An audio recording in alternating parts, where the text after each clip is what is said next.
Bom dia, feliz sábado. Seja bem-vindo mais uma vez, você que está assistindo a nossa transmissão da Igreja da Floresta. E chegou um momento muito importante de todos os sábados, que é o momento do pastoreio, onde nós lembramos os 3 aspectos mais importantes da vida do cristão, que se chamam comunhão, relacionamento e missão. E sempre nós tentamos trazer um exemplo de alguma classe, de algum departamento, de algum grupo da igreja que tem realizado algo muito especial durante esse momento de pandemia. E hoje o exemplo que eu queria trazer é do Clube de Desbravadores. E eles têm feito, nessa pandemia, um projeto muito legal. Por mais que as atividades estejam um pouco aí pausadas e vão retornar agora no segundo semestre de forma online, eles têm feito durante os domingos uma ação social muito bacana. Claro que com toda a proteção, máscaras, luvas e toda a higienização, eles estão reformando, colocando a mão na massa para reformar a casa de 2 desbravadoras. E já há alguns domingos isso tem feito sob a liderança aí do Rafael Sena, da Luciane e de toda a diretoria do clube. Eles têm então trabalhado todos os domingos pela manhã para então desenvolver essa ação missionária. Alguns irmãos da igreja também têm ajudado, muitos com recursos, outros também estão se disponibilizando para ir lá ajudar. Mas é uma ideia das muitas coisas que nós podemos fazer durante essa pandemia para ajudar o próximo, para nos relacionarmos com o próximo e para mostrarmos Cristo para as pessoas através das nossas ações. Então sigamos firme na comunhão, no relacionamento e na missão. Dando continuidade então a esse momento, nós temos aqui o nosso momento clássico, muito importante e esperado por muitos de toda a semana, que é a recapitulação da lição dessa semana. E nós temos 2 convidados muito especiais, já não são mais novatos iniciantes no nosso programa. E o primeiro deles, retornando das férias, aclamado pela torcida, chama aqui pastor Bruno Schiffer. Aclamado pela torcida, você pode ouvir aí as palmas, os gritos. Seja bem-vindo de volta, pastor. Como é que foi as férias? Foi boa? Foi boa. Foi tão bom que cortaram teu microfone aí. Mas agora vai responder, deu certo? Sim, foram muito boas as férias. É bom estar de volta. É bom sair, mas é bom voltar também. Muito bem. E como dupla, né, de uma pessoa fera, que é o pastor Bruno, tem que ser uma outra pessoa fera, nós temos aqui o nosso ancião e professor da classe 12, o Marcos Daniel. Seja bem-vindo mais uma vez, Marcos. Às vezes eu chamo ele de Marcos, às vezes eu chamo de Daniel. É um bom que é os dois, né? E ele está aqui mais uma vez conosco, agradecemos aí a oportunidade. Manda um abraço para a esposa, pelo menos, para alguém aí. Para a classe 12, que já inclui minha esposa também, né? Ah, muito bem. Sabe o homem. Para todos que estão assistindo. Muito bem. Estamos aqui, então, para recapitular, entender um pouquinho mais aquilo que nós estudamos na lição dessa semana, um tema muito importante, a lição número 4, dando sequência àquilo que nós já estudamos a respeito dos métodos de evangelismo e as coisas que são importantes na pregação do evangelho. Semana passada nós vimos de forma muito importante, né, o chamado que Deus fez para nós a sermos um missionário. Nós vimos ali os métodos que Cristo usava e qual a necessidade de nós fazermos e colocarmos isso em prática nos nossos dias. E o tema dessa semana passada, da lição, foi um tema muito interessante, que é o poder da oração intercessora. E o verso para memorizar está aqui em Tiago capítulo 5, verso 16, e diz assim: confessai, pois, os vossos pecados uns aos outros, e orai uns pelos outros, para serdes curados. Muito pode, por sua eficácia, a súplica do justo.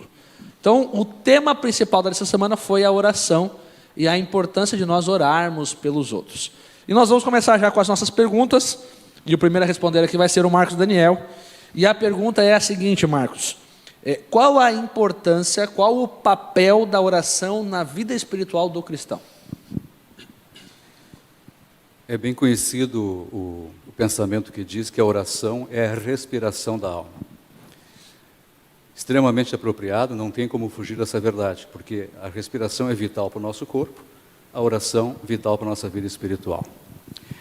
Eu só gostaria de fazer uma outra comparação, porque de respirar ninguém esquece. Ninguém se distrai e para de respirar. ou diante de uma dificuldade, de uma crise, ou até de uma facilidade da vida, ninguém para de respirar. Mas, se nós disséssemos que a oração é o exercício da vida espiritual, porque exercício é tão vital quanto a respiração. E agora que nós estamos com... o que mais passa na nossa cabeça são problemas de saúde, o exercício é essencial. Mesmo assim, quantas pessoas se exercitam com regularidade? O valor da oração, ele não pode ser reduzido. Ele não tem como ser diminuído e ele não tem como ser maximizado. A oração é vital. Eu me atrevo a dizer, não existe vida espiritual sem oração.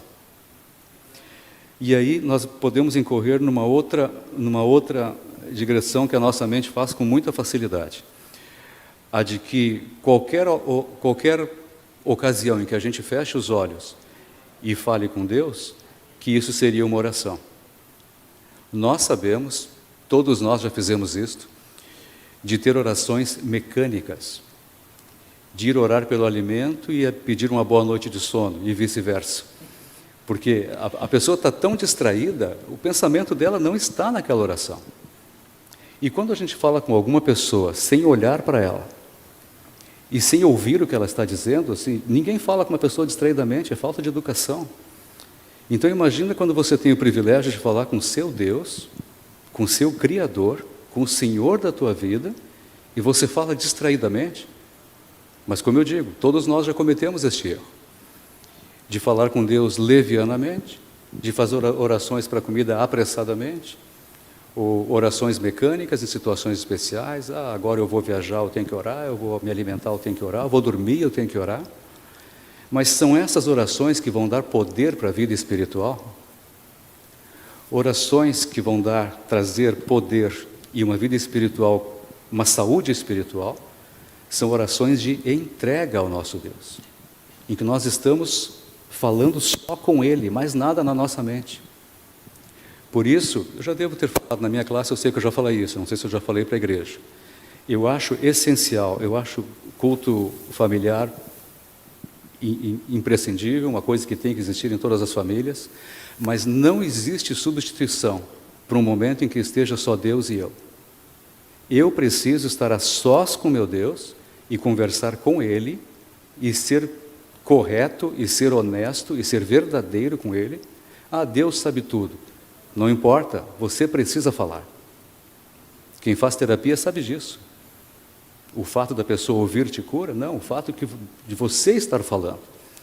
Então, quando você se expõe ao seu Deus, Ele tem toda a sua alma aberta para poder trabalhar. Então, essas orações em que estamos Deus e eu estou falando só com Ele, estas sim, trazem saúde à vida espiritual. Essenciais. Você falou uma coisa muito importante e interessante, né, Marcos? Que é a questão da oração como algo essencial para a nossa vida. Como se fosse um alimento, né? Só que a gente tem o costume na nossa jornada cristã de achar que o alimento espiritual é apenas aquele que a gente pega por atacado, né?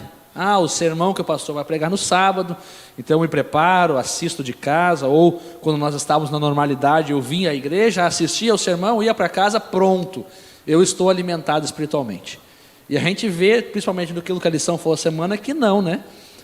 Aquele momento individual com Deus, através da oração, da leitura da Bíblia, é esse momento que vai me alimentar e me suster e me dar força para enfrentar outros momentos como o que nós estamos vivendo. E claro, o sermão é importante, sim, a lição da escola sabatina, a recapitulação, óbvio que sim, mas o alimento principal, vamos dizer que seria a sobremesa, né? O sermão, a lição seria o complemento, mas o alimento principal para eu ter uma fé fortalecida é o momento individual com Deus. Cada um tem o seu papel, um não substitui o outro, mas se for pensar, o mais importante, sem dúvida, de todos, citou o culto familiar, o pastor citou a questão do culto congregacional, mas se a gente for pensar, o mais importante, o que dá base para todos os outros é a devoção pessoal, é a comunhão particular nossa com Deus, né? O sermão de sábado, às vezes ele é tão bom que nos alimenta até o outro sábado. Verdade, é verdade. É brincadeira, mas não é o que parece, não é o que a gente vivencia às vezes. né? Não, fui tão bem alimentado sábado, na minha próxima devoção, eu estou no próximo sábado agora. É que assim, é interessante que o sermão, ele me traz, e ele é fundamental, que nem o pastor disse por isso, ele me traz a informação, o conhecimento, ele me diz o que fazer, ele me mostra a vontade de Deus para mim, mas ele não me traz experiência. A experiência com Deus eu vou ter lá, com os joelhos dobrados, quando eu paro, leio a Bíblia, quando eu paro para Porque orar. se não houver isso, eu não vou ter força ou disposição para praticar o que eu aprendi no sermão. Exatamente. Muito bem, vamos avançando então. Um tema bem gostoso de nós discutirmos aqui. Mas a lição da semana, ela fala algo que é real para nós e nós não podemos ignorar, que é a questão da luta cósmica que nós estamos vivendo. Então, todo cristão tem que ter em mente isso, né? Nós não estamos aqui simplesmente por estar, as coisas que nós fazemos e as nossas decisões não são apenas para nós, mas tudo isso é palco para algo maior, uma guerra entre o bem e o mal, uma guerra cósmica que nós conhecemos como o grande conflito. E a pergunta é, pastor, dentro desse grande conflito, dentro dessa guerra cósmica, qual é a importância da oração dentro desse contexto? Se a gente tivesse sempre em mente isso, né, que a gente está dentro de uma batalha, onde tem duas forças oponentes disputando pelo nosso coração, certamente se a gente lembrasse disso com mais frequência, a gente seria impulsionado e sentiria mais a necessidade e a importância da oração. Então, pensando agora, eu queria que você que está assistindo em casa pensasse nisso. Nós estamos numa guerra onde Deus quer nos salvar e o inimigo quer nos destruir. E aí a arma principal que nós temos, as duas principais, né? Mas hoje, no caso, o assunto é a oração. Então, você pensar que é a oração e o estudo da Bíblia, naturalmente. Tem outros elementos, mas esses são os dois essenciais. E agora a gente vai, então, discorrer um pouquinho sobre a relevância ou a importância de orar dentro desse conflito. Por que ela é importante? Pastor, a minha abordagem ela vai ser um pouquinho mais direcionada no sentido das pessoas que não têm o hábito de orar. A importância de orarmos por aqueles que não têm o hábito de orar, porque o tema principal, vamos dizer assim, em geral, é a oração intercessora, né? Então, eu quero compartilhar uma citação do pastor Rick Warren, no livro Uma Vida com Propósitos. Ele não é um pastor adventista, ele é um pastor batista, conhecido mundialmente. E eu acho fantástica essa frase dele aqui. Ele diz assim: as pessoas podem recusar nosso amor ou rejeitar a nossa mensagem, mas não tem defesa contra nossas orações.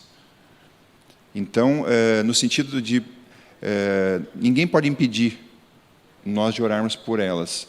As pessoas podem não ser alcançadas, agora eu estou indo na linha evangelística, né? Podem bloquear qualquer outra forma de chegarmos ao coração delas, com aquilo que cremos e entendemos que é importante. No caso aqui, né, um ato de bondade, elas podem não aceitar, como acontece na distribuição do sopão que os jovens estão fazendo, tem pessoas que estão rejeitando. Eles perguntam assim, é de igreja? Já aconteceu 2 vezes isso. O morador de rua perguntou, é de igreja? Sim, é da igreja adventista, então eu não quero. Ok, tem que respeitar. Eu prefiro passar fome do que pegar algo de igreja. Deve ter tido alguma experiência traumática Sim. com alguma igreja, algum líder religioso, alguma coisa assim, por isso bloqueou. Então, talvez eu não alcance ele dessa forma. Com a mensagem, né, as pessoas às vezes rejeitam, porque não querem aceitar aquilo que a gente crê, mas elas não podem impedir a gente de orar por elas. Então, dentro desse contexto de oração, agora pensando na oração intercessora, é a maneira que a gente tem de poder chegar onde não há empecilhos para chegar nas pessoas, não tem como ela bloquear isso, ok? Então, agora eu quero trabalhar a importância disso, né? Uma citação da lição: na guerra entre o bem e o mal, a oração faz a diferença. Quando oramos por alguém que não conhece a Cristo, a oração abre canais de bênção divina para fluir na vida dessas pessoas. Então, eu queria ilustrar, e queria que você usasse a sua imaginação agora, para ver a importância, a relevância e a necessidade e o compromisso que nós temos de orar por um grupo de pessoas, que são as pessoas que não oram por si. Esse grupo, dentro da tua abordagem, ele pode fazer até parte da igreja, infelizmente, né? Infelizmente, tem pessoas dentro da igreja que não têm o hábito da oração, são aquilo que a gente chama de cristãos de emergência, só quando a coisa aperta, aí recorre, mas não tem o hábito de se relacionar com Deus diariamente. Mas a minha abordagem vai ser pensando principalmente naqueles que realmente não conhecem nada, não têm uma experiência com Deus, não sabem da importância da oração e qual é a situação deles, e aí a gente vai entender como é importante a questão de nós orarmos por elas. Eu vou pedir para o Daniel me ajudar aqui. Daniel, pensa em um amigo teu que tu sabe que ele não tem uma vida devocional prática. Tu poderia citar o nome? Teria problema de citar o nome de alguém? Não tem problema. É um amigo que eu trabalhei com ele no mesmo setor. Eu troquei de setor agora, mas ele permaneceu. Sim. E é um grande amigo, e hoje, inclusive, ele está no velório da mãe dele. Ok. Então, assim, eu mandei uma mensagem para ele e tudo mais, mas é uma das pessoas do tribunal por quem eu oro constantemente. Podia citar o nome dele? Ayrton. Ayrton. Ayrton. Então vamos pensar, pastor, imaginar aqui a situação do Ayrton, tá? Ele é uma pessoa que não tem uma vida espiritual prática, assim, até onde a gente sabe. O Ayrton, ok? Então, o Ayrton, imagine ele, a gente não sabe como é que ele é, só o Daniel sabe. Ele não ora por si, ok? Então, quem é que reivindica todos os direitos sobre a vida dele? Satanás, ok? E aí, imagina a cena. Satanás olha para o Ayrton e, de repente, dentro dos seus planos contra Deus e contra a humanidade, o Ayrton, de repente, não tem mais uma utilidade. E Satanás chama alguns dos seus anjos assim, ó, aquele Ayrton lá de Porto Alegre, ele não tem mais utilidade para a gente, então cria uma situação lá e descarta ele, porque ele não tem mais nada para oferecer para a gente. Aí os anjos de Satanás vão lá para atuar na vida do Ayrton e descartar ele, só que quando chegam lá, eles têm uma surpresa. O Ayrton está cercado por anjos de Deus. E aí os anjos de Satanás voltam, Satanás diz, olha, a gente foi lá dar um fim no Ayrton, mas ele está protegido, os anjos de Deus estão lá ao redor dele. Olha só, pensa nisso. Aí Satanás, não sei como, né, acontece isso, Senhor, por que tem anjos teus lá em volta do Ayrton? Ele não orou pedindo tua ajuda, ele não pediu proteção, ele não fez nada por ele, para que tu resguarde ele. Olha isso aqui como é importante. Aí Deus responde a Satanás assim, ele não fez, mas o Daniel orou por ele, e a oração do Daniel me dá o direito de proteger ele. Pô, eu estou arrepiado de falar isso, pensando, avaliando dessa forma. Ou seja, a minha oração por alguém que não ora por si é o argumento que Deus tem para poder proteger essa pessoa dos ataques do inimigo. Não depende necessariamente dessa nossa oração a questão da pessoa decidir por Deus, porque isso é a única coisa que Deus não pode fazer, ou pelo menos não faz, que é decidir, isso tem que ser dela. Mas o fato de estarmos orando por essa pessoa, ainda que ela não se posicione ao lado de Deus, pelo menos por algum tempo, mas estarmos intercedendo e Deus tendo o direito de colocar seus anjos a proteger essa pessoa, estende o tempo de oportunidade dela, que poderia ser reduzido se ela estiver completamente desamparada, sem ela estar buscando a Deus e sem alguém estar orando por ela, e os anjos de Deus, então, sendo colocados ao redor dela para guardá-la.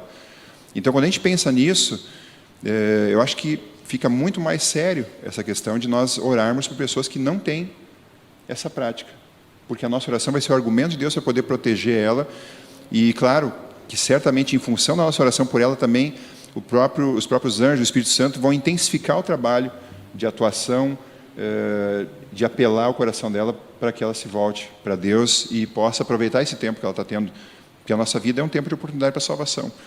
Então, é muito importante a questão, e é uma ferramenta que ninguém tem defesa contra, porque ninguém pode impedir, nem pandemia, que limita bastante o trabalho da gente, mas ele não pode impedir a gente de orar pelas pessoas que não fazem isso por elas. Muito bem. A terceira pergunta era justamente nessa linha, e aí eu quero ouvir do Marcos Daniel a impressão dele que ele tem justamente sobre isso, e a pergunta a gente já entendeu um pouco, né? Mas claro, tem muito mais para a gente entender ainda. A pergunta é por que devemos então orar pelos outros? E aí, Marcos, que conclusão você chegou aí? Eu vou ter que responder melhor que o pastor Bruno, porque ele matou a questão. Pelo jeito. Agora tu vai ter que dar Mas eu falei mais direcionado para os... Okay, tu pode olhar, falar para os de dentro agora. Não, ok. Mas eu vou nessa mesma linha. Tá? Nós sabemos que quando chegarmos no céu, e tomara que todos cheguemos, nós vamos ter muitas surpresas.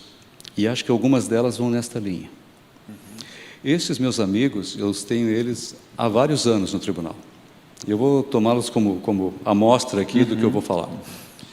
E eu tinha muita vontade de trazê-los nos ECCs, nos Encontros de Casais com Cristo.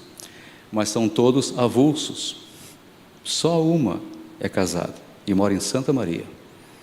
Mas ela está agendada. Era para ter ido ano passado, não deu. Era para ter ido esse ano, não deu. Mas está lá marcada para vir. Bom, o que acontece? Quando nós oramos pelos outros, nós damos esta procuração, como se fosse dizer o Espírito Santo aos anjos, para estarem com eles. Mas eu acho que nós podemos dar um passo além. Se nós estamos orando por pessoas que nós conhecemos, pessoas que a gente sabe, conhece a vida e sabe como é que eles são, pessoas excelentes, pessoas boas, mas não tem um pingo de ligação com espiritualidade, com igreja, com nada. Não tem essa ideia, não está na cabeça deles. O que eu peço nas minhas orações por esses meus amigos? Que Deus abra a oportunidade para que eu possa falar com eles. E tem acontecido. Em várias situações, uma pitada aqui, uma pitada ali. Já pensou nisso? Já pensou se a situação, em vez de ser assim, fosse de outra maneira? Se tu tivesse um poder à tua disposição, etc. e tal. Sempre escutam. São pessoas seculares, não têm contato com a igreja. Mas quando Deus coloca a oportunidade, aquele é o momento de a gente entrar em contato com essas pessoas. E é importantíssimo que a gente peça, Senhor, vai lá e preserva ele. Não, Senhor, me dá condições de ir lá e buscar ele. Porque neste momento nós estamos orando por eles e por nós também. Porque quem está trabalhando está firme na igreja, está firme ao lado de Cristo. Não é isso? Então, neste momento a gente se transforma não só em intercessor, mas também em instrumento da vida deles.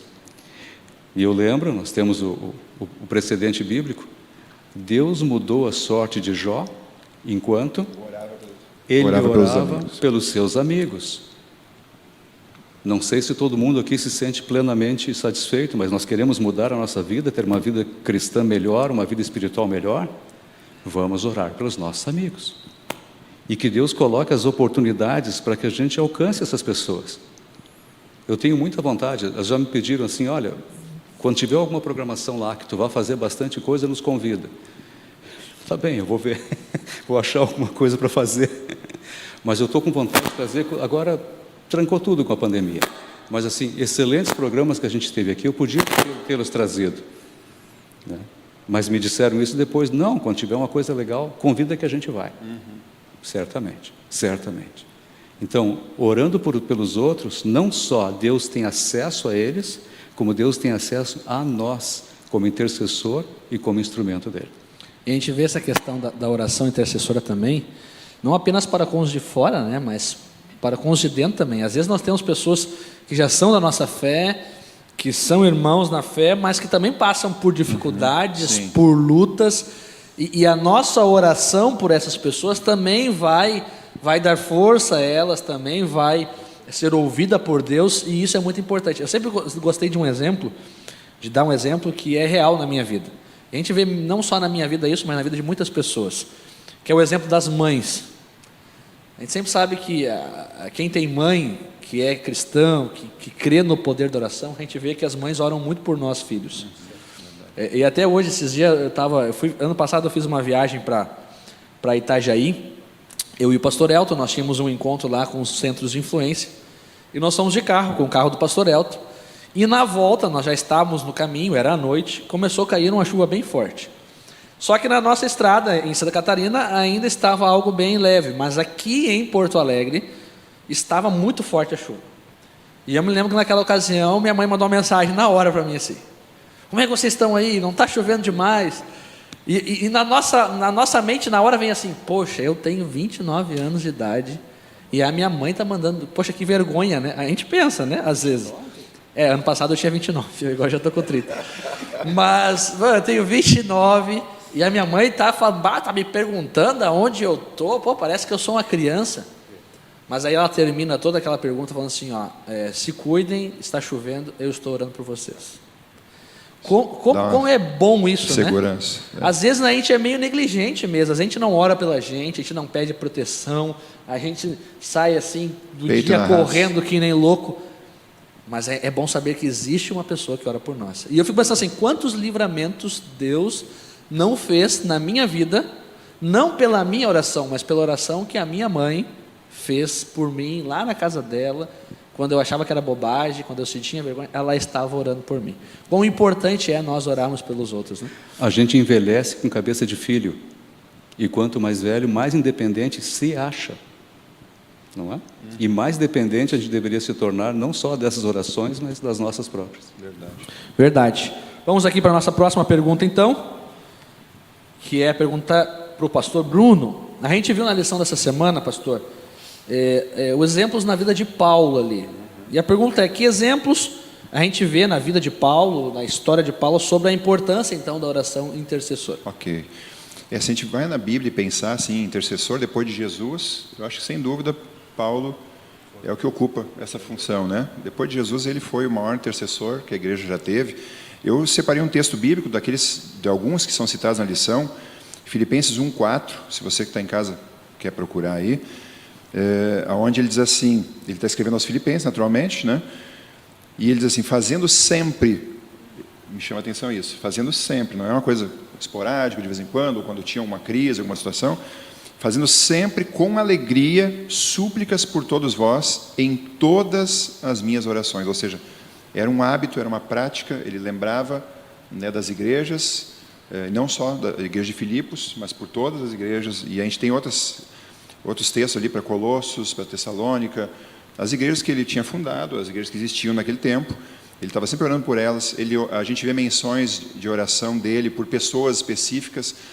A gente vê ele orando pelos novos campos missionários.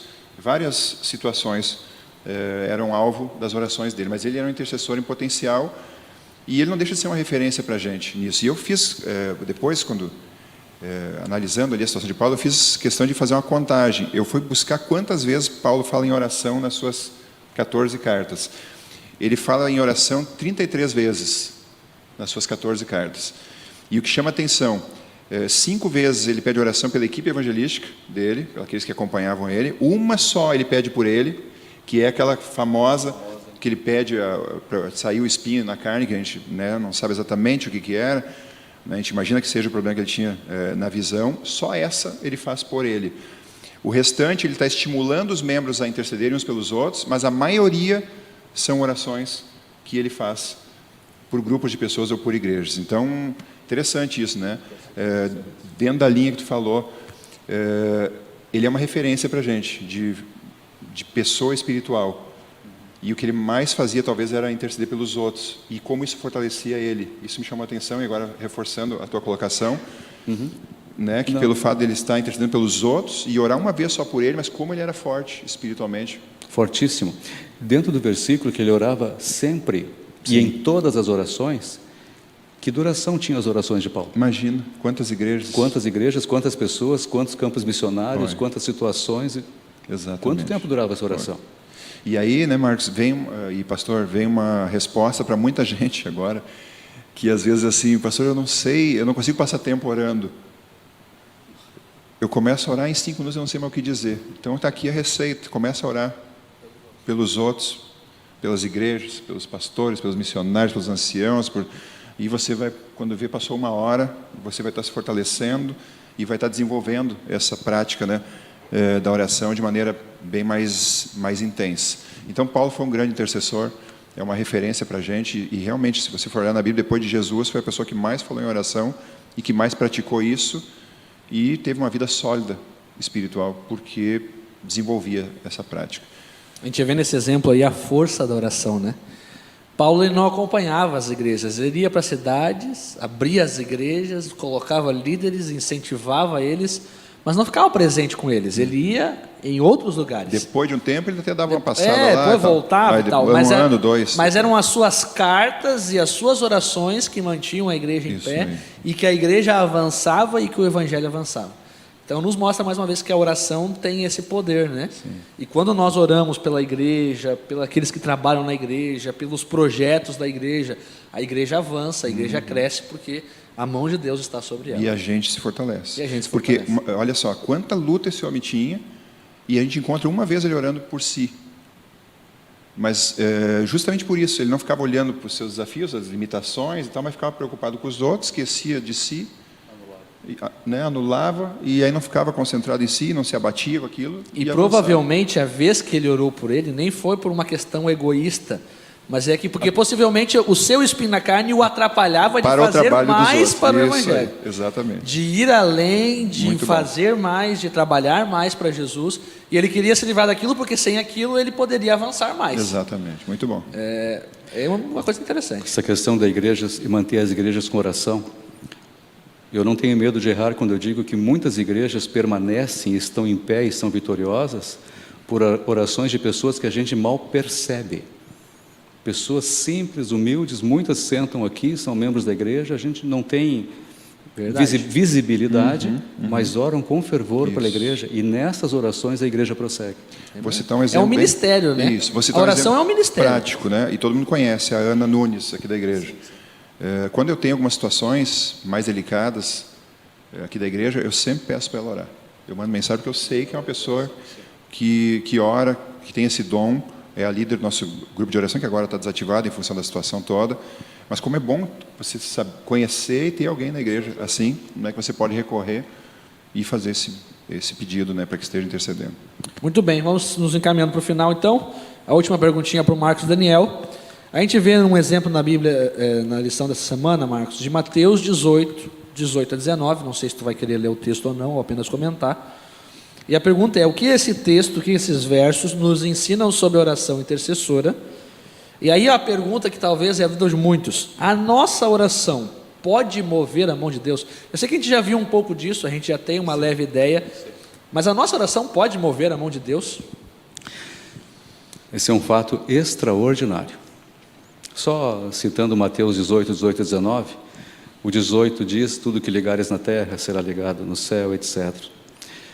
E o 19 diz, se duas pessoas concordarem em alguma coisa, isso vai ser feito pelo meu Pai, Jesus falando para eles. Isso é extraordinário pelo seguinte: Deus tem todo o poder que a gente possa imaginar. Numa linguagem matemática seria tão grande quanto se queira. Pode? Não tem limites. Todo o poder. Mas Ele escolhe trabalhar com seres humanos. Não é com anjos, que são seres perfeitos, muito inferiores, mas perfeitos. É seres inferiores, imperfeitos, como nós somos. Pecadores, Deus escolhe trabalhar conosco. Porque alguma dúvida de que o Espírito Santo ou os anjos pregariam esse evangelho com muito mais facilidade, com muito mais rapidez, com muito mais poder? Não, Deus escolhe nos usar.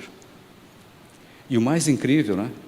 O ser humano às vezes recusa esse privilégio, porque ao nos usar, Deus está nos purificando. Cada vez que nós vamos adiante, trazendo pessoas, ou procurando trazer, orando por elas, trabalhando por elas, nós estamos sendo trabalhados para a nossa salvação.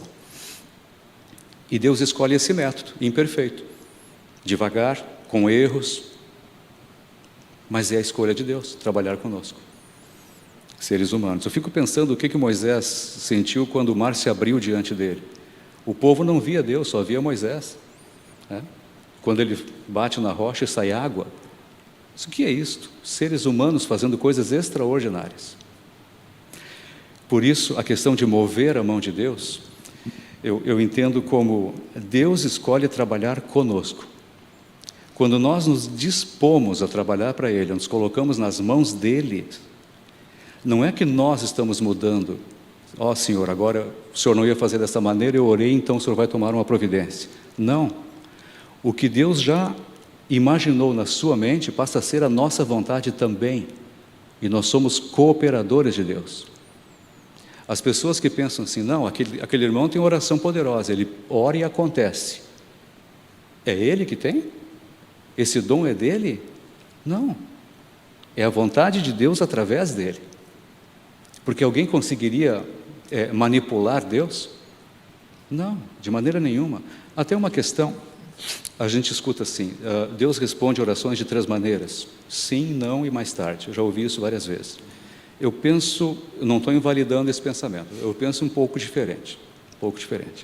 Eu acho que Deus sempre responde sim para as nossas orações, mas não para o que nós queremos, mas para o que nós precisamos. Eu penso que Deus nunca deixa de atender a nossa necessidade. Nós pedimos muita coisa de que a gente não precisa. Nós pedimos muitas coisas que seriam para a nossa perdição. Então, é um não de Deus? Não, de jeito nenhum. Eu penso que é um sim para a nossa salvação, para o que nós precisamos. E eu só penso assim porque parece que torna Deus um pouco, olha a ironia, como se Deus ficasse um pouco melhor aos nossos olhos, né? Não, Deus me recusou uma oração. Negativo. Ele respondeu o que você precisa. E neste momento você não precisa disso. E talvez não precise nunca, então Deus não vai te dar. Não é isso que o Pai faz? Não. Então, nós movemos a mão de Deus? Não. Deus move a sua mão através de nós. E esse é um privilégio maravilhoso, eu acho isso extraordinário. Amém. Muito bom. E a última pergunta para o pastor Bruno. Vamos lá. Pastor, por que muitas vezes parece que as nossas orações são vazias? Ou como diz o velho jargão, né? Parece que não passa do teto. Okay. Por quê? Será que estamos orando de forma errada? O que acontece para nós termos esse sentimento? Pastor, essa pergunta ela é interessante. Eu quero responder ela usando alguns textos da Bíblia, analisando algumas situações. Por exemplo, assim, por que às vezes pessoas oram, como tu está mencionando, e parece que não tem resposta, né? Não acontece nada. E a pessoa pode se questionar. Existem duas razões para isso. Ou Deus não está respondendo porque não é o melhor, né? Porque não vai ser bom para ela, ou pode ser que alguma coisa está impedindo, alguma coisa está impedindo. Eu queria ler um texto com vocês, Provérbios 28, verso 9. Olha só, é bem sério esse verso aqui. O que desvia os ouvidos de ouvir a lei, até a sua oração será abominável. Esse texto é forte. A gente, em geral, pensa nele em relação às pessoas que rejeitam a lei de Deus, assim, abertamente, não querem saber, não, até leem a Bíblia, mas dizem, não, os mandamentos não valem mais e tal. Mas, nesse caso agora, eu estou falando, pensando em nós, povo de Deus. De dentro ou de fora, né, pastor? Exatamente. E aí? Porque, às vezes, eu estou orando, querendo uma resposta de Deus, mas a Bíblia está dizendo que o que desvia os ouvidos de ouvir a lei, esse ouvir pode ser, eu estou rejeitando conscientemente um princípio, mas quero que Deus, mesmo assim, me atenda e abençoe minha vida. Então, esse texto pode se aplicar aos dois grupos, o de fora e o de dentro. E aí, quando isso está acontecendo, e agora eu estou falando uma coisa bem séria, né? O que precisa acontecer para, de repente, você tem essa sensação assim, puxa, Deus não está mais me ouvindo.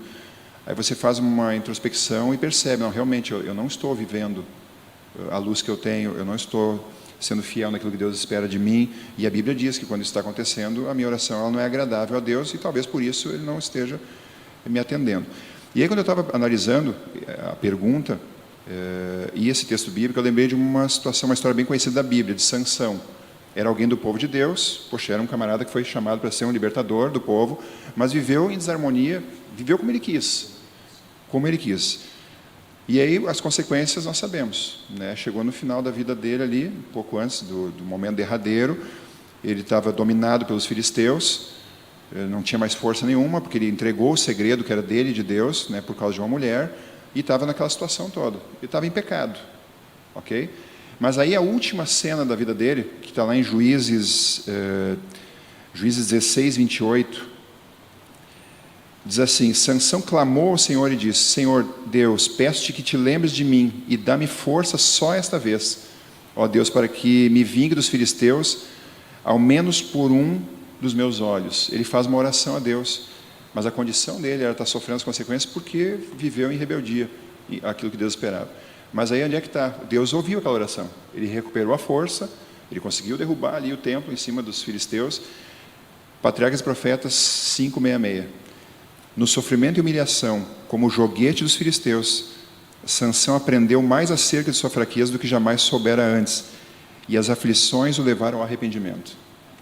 Então, naquele tempo, entre ele ser preso ali pelos filisteus e ficar impotente, porque perdeu a força, cortou o cabelo, entregou o segredo, né, que era dele e de Deus, e a sua morte, onde Deus atende a oração que ele faz, houve o arrependimento.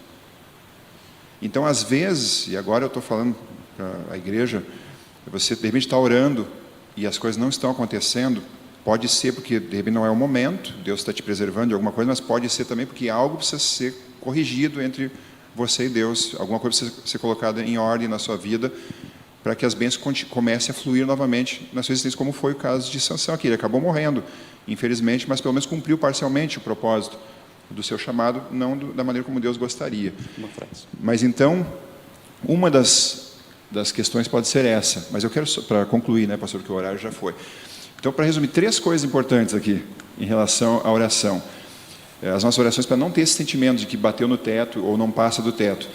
A gente deve estar em paz com Deus, ou seja, naquilo que a gente tem consciência, com as nossas limitações. Puxa, não consigo viver plenamente, nenhum de nós consegue. Mas ter esse sentimento e estar lutando para crescer. Porque quando a Bíblia diz a oração, muito pode personificar-se a súplica do justo. Quem é justo? Plenamente ninguém de nós. Mas justo também é aquele que é justificado por Cristo, ou que se arrepende, que recebe o perdão a cada dia. Então a gente deve sempre buscar isso de Deus. E aí sim, pelo perdão dele, pela justiça de Cristo, estaremos em harmonia com ele. Nossa oração vai estar fluindo livremente até o céu. Um outro detalhe que a lição coloca: a nossa oração deve ser específica. A gente não deve fazer aquela oração de atacado, Senhor, abençoe o mundo, mas deve ser específico no que a gente quer, o que a gente deseja que Deus abençoe. E claro, uma outra coisa que a lição menciona, ela usa algumas citações da Sra. White em relação à oração, e em todas elas aparece a palavra fervorosamente. Devemos orar com fervor, crendo, confiantes, com perseverança, com insistência, ser específico. E antes de orar, e isso que é uma coisa interessante que eu já falei aqui para a igreja, aquele modelo de oração baseado no santuário, né? Quando começa o processo, a primeira coisa é o altar de sacrifício, que representa o pedido de perdão. Então não é à toa que o processo começou dessa forma, porque para eu chegar lá na plenitude, no lugar santíssimo, na presença de Deus, eu preciso estar em harmonia com Ele. Então os pecados que causam separação entre eu e Ele precisam estar resolvidos. Então é muito importante isso. Na nossa vida de oração precisa ter a confissão, a reconciliação sempre com Deus dos pecados, para que a gente possa realmente ter acesso à presença de Deus e fluir livremente as bênçãos sobre a nossa vida. Muito bem. Só uma frase. Pela questão da oração abominável, pastor, eu acho que ela se refere mais para quem tem conhecimento. Ok. Quem sabe da lei e negligencia. E negligencia. Okay. Porque uma pessoa que é do mundo, eu sempre penso nos meus amigos, não tem essa condição. Mas quando eles oram, eu creio que Deus escuta. Porque né? Na luz que eles têm, eles são fiéis. Né? Então, assim, a repreensão é forte e é para nós. Amém. Senhor, finaliza com uma oração para nós? Sim, vamos orar então. Senhor, te louvamos por essa lição que tem sido de grande acréscimo à nossa vida, tanto na questão do nosso senso de missão, da nossa responsabilidade de pregarmos, de testemunharmos de Ti, do Teu amor, da salvação, como também de estarmos intercedendo pelas pessoas, tanto os nossos irmãos, nossos membros, nossos familiares, mas também por aquelas pessoas que queremos que a salvação as alcance, mas que não têm entendimento disso, que não têm uma vida devocional prática, que o Senhor nos dê a disposição de, cada dia, como Paulo fazia, orava pelas igrejas, orava pelos projetos evangelísticos e orava pelas pessoas por quem a mensagem seria levada, para que elas pudessem também aceitar e se preparar para o Teu reino. Nos ajude para isso, cuida de nós, que possamos estar em harmonia contigo a cada dia e desenvolvermos o hábito da oração diária e permanente. Nós pedimos e agradecemos em nome de Jesus. Amém, Senhor. Amém. Obrigado, pastor Bruno. Obrigado, Marcos Daniel. Obrigado para você que esteve conectado conosco até agora. Continue conectado. Nós vamos começar agora o nosso culto divino e da escola sabatina até sábado que vem. Deus o abençoe.